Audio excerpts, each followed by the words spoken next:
RTC కార్మికుల సమస్యలపై అసెంబ్లీలో రేవంత్ సర్కార్ను నిలదీస్తామన్నారు మాజీ మంత్రి హరీష్ రావు. ఎలక్ట్రిక్ బస్సుల ముసుగులో ఆర్టీసీని ప్రైవేటీకరించే కుట్ర జరుగుతోందని ఫైర్ అయ్యారు. కాంగ్రెస్ సర్కార్ జూటా మాటలతో ఆర్టీసీ సంస్థను అప్పుల కుప్ప చేసిందని మండిపడ్డారు. మహాలక్ష్మి పథకం కింద బాకీ పడ్డ మొత్తాన్ని తక్షణమే విడుదల చేయాలని డిమాండ్ చేశారు Harish Rao. TG, SRTC, JAC నాయకులు హరీష్ రావును కలిసి కార్మికులు ఎదుర్కొంటున్న సమస్యలపై వినతిపత్రం అందజేశారు.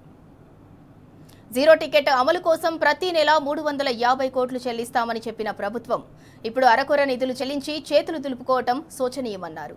గత 2 ఏళ్లుగా ఈ పథకానికి సంబంధించి రాష్ట్ర ప్రభుత్వం ఆర్టీసీకి చెల్లించాల్సిన బకాయిల భారాన్ని ఆర్టీసీపైనే మోపటం వల్ల సంస్థ ఆర్థికంగా కుదేలవుతోందని హరీష్ రావు వివరించారు. రిటైర్ అయిన ఉద్యోగులకు బకాయిలు చెల్లించకపోవడంతో అనేక ఇబ్బందులు పడుతున్నారన్నారు.